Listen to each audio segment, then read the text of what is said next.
Bonjour, Loïc Adair, je vous propose de vous présenter une petite recette bien de chez moi, puisque c'est la recette du fard breton.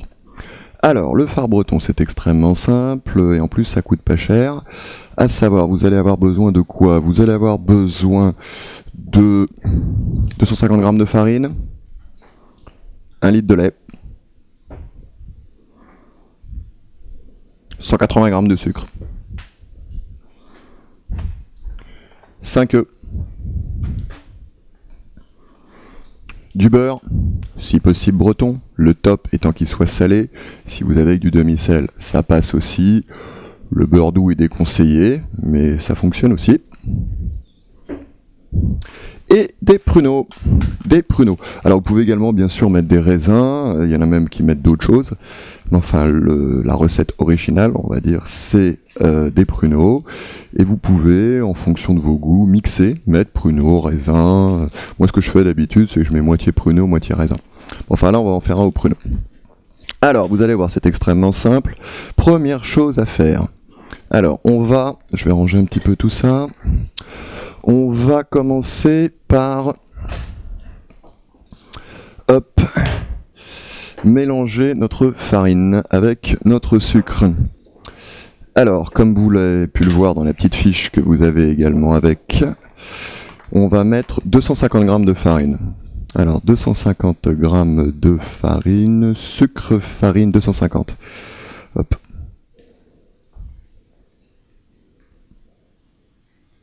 Ok, voilà. On n'oublie pas de bien refermer. Voilà. C'est plus propre et ça se conserve mieux. Alors, on avait dit 250 g de farine, on est bien d'accord. Avec ça, on va mettre 200 g de sucre. Alors le sucre, c'est où? Sucre. Ça c'est très pratique ces petits machins.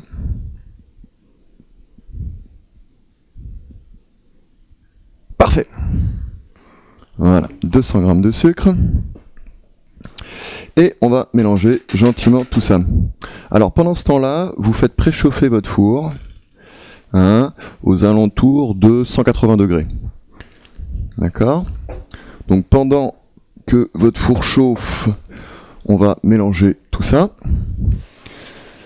Alors ce qui est important, c'est de bien mélanger la farine avec le sucre. Pourquoi? Parce que comme ça vous évitera de vous battre contre les grumeaux ultérieurement.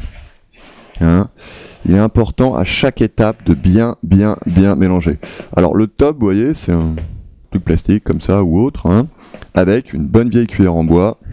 Et hop, vous voyez, donne des tours à l'intérieur comme ça. Tac, voilà. Voilà, là on commence à être pas mal. Ok.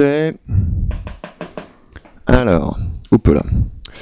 Après, ce qu'on va faire, c'est qu'on va mettre les 5 œufs.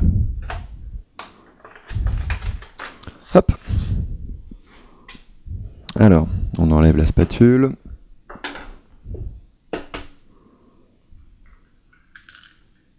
Un.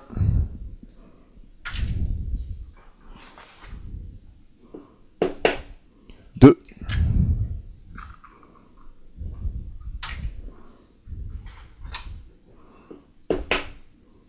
3.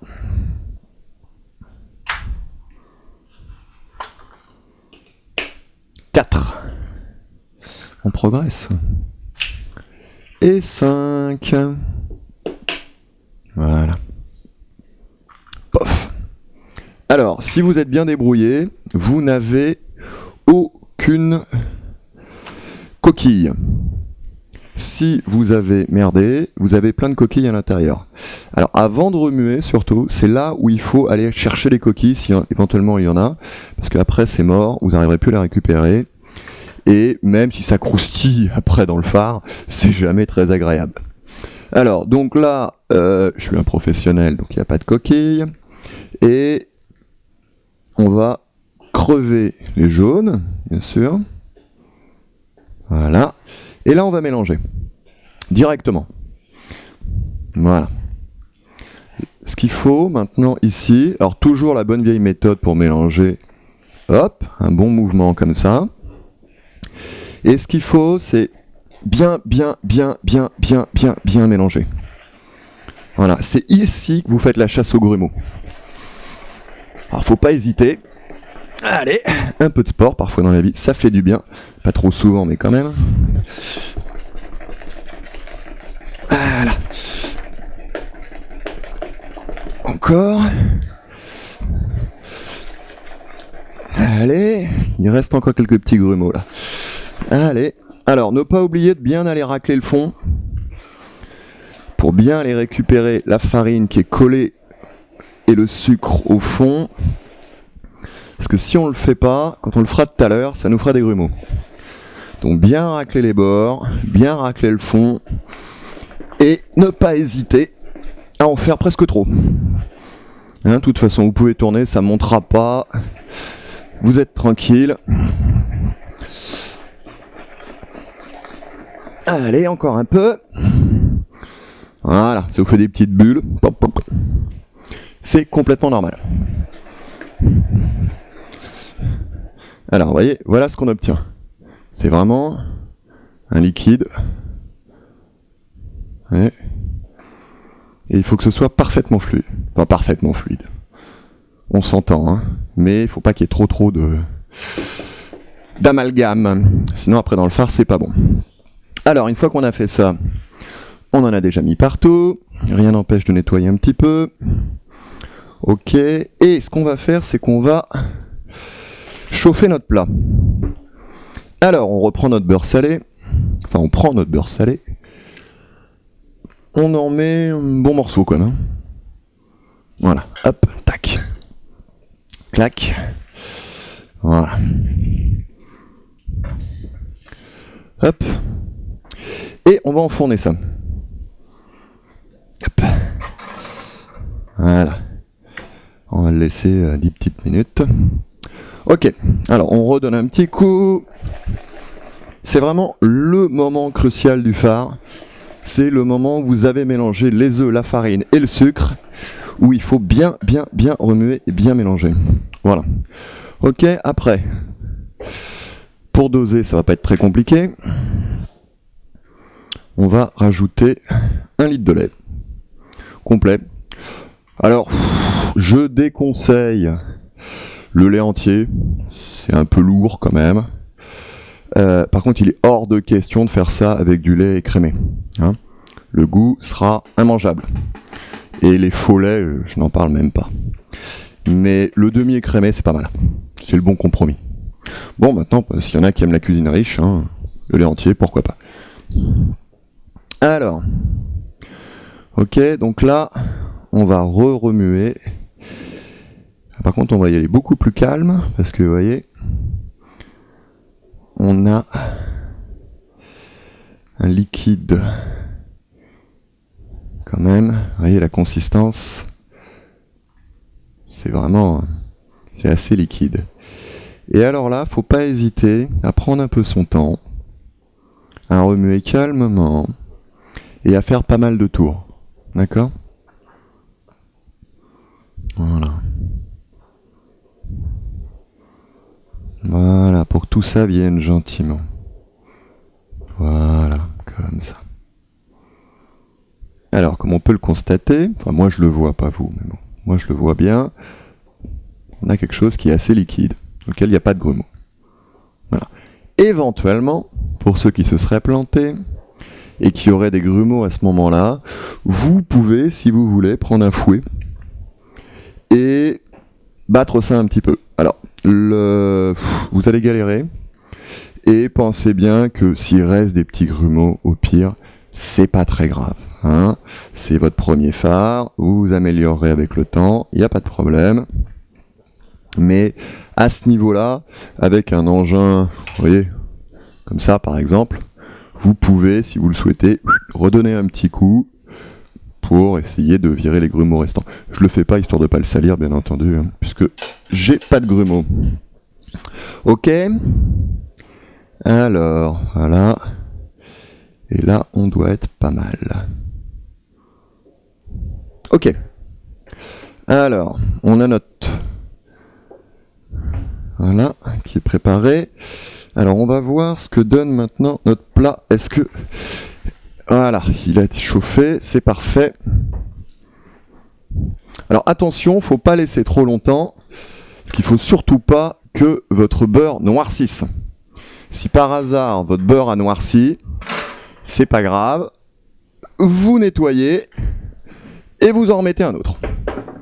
Hein ? Vous voyez, moi, mon beurre, là, il y en a encore un bout qui est, enfin, vous voyez peut-être pas très bien, qui est encore solide. D'accord ? Voilà. Vous voyez ? Encore un bout solide. Donc là, vous allez prendre un bout de sopalin et vous allez faire en sorte qu'il y ait du beurre de façon relativement homogène sur l'intégralité du plat. Alors ça a deux intérêts. Premier, ça donne un petit goût qui est sympa. Et deux, ça empêche que le plat, excusez-moi, soit complètement accroché. Ça vous permet de sortir votre fard plus facilement. D'accord ? Alors, comme vous pouvez le constater, j'avais mis pas mal de beurre. Pourquoi ? Parce que quand vous regardez mon sopalin, il est imprégné de beurre. Voilà. Donc, si vous ne mettez pas assez de beurre, eh ben, tout va être bouffé par le sopalin et il n'y en aura plus dans votre plat. Donc, n'hésitez pas à être un petit peu généreux, quitte à en jeter un petit peu avec le sopalin. Voilà. Là, on a quelque chose qui est pas mal. Ok ? Alors, toujours pareil. Hop, poubelle. Alors là, on va remuer un petit peu. Il y a une petite pellicule blanche qui s'est formée pendant ce temps-là. C'est normal. Et hop, on verse. Doucement, pas trop vite, parce que si vous allez trop vite, finalement, vous allez virer complètement le beurre. Hein ? Voilà, on y va doucement, tranquille. On n'est pas à la bourre. Tout va bien, la vie est belle. Voilà. Alors, je vous conseille de ne pas mettre le fond, parce que c'est souvent là où on se retrouve quand même avec les derniers grumeaux résultants, on va dire. Donc, vous voyez, moi j'ai quasiment tout mis, hein, mais voilà, on en jette un tout petit peu à la fin. Ok, ce qui est pas mal quand vous faites ça, prenez la bonne vieille habitude, hop, et tout de suite dans la flotte, comme ça, ça baigne. Alors, on avait dit qu'on le faisait au pruneau, donc maintenant on va rajouter quelques pruneaux. Alors, les pruneaux, c'est pas dur, il suffit de les mettre dedans, à une exception près. Vous les mettez dedans un à un. Pourquoi un à un ? Parce que si vous commencez à les balancer par poignée, ça va gicler partout, et deux, vous allez vous retrouver avec des paquets de pruneaux. Et le pruneau, c'est pas mauvais, mais c'est quand même assez sucré. Et quand vous avez une part de fard où vous n'avez que des pruneaux, c'est pas très bon. Donc, faites-les un à un pour qu'ils soient bien espacés. Voilà. Bon, vous chargez en fonction de votre convenance, mais allez-y cool. Hein, les fards où il y a trop de pruneaux, c'est pas très bon quand même. Ok, faut qu'on puisse sentir le goût de l'œuf. Voilà, voilà. Alors, donc là, on est prêt. Et on va donc remettre son four sur 1 heure. Voilà, donc toujours à 180 comme je vous l'avais dit. Et on va enfourner. Hop. N'oubliez pas que le plat est chaud. Ne vous brûlez pas, ça serait regrettable. Voilà.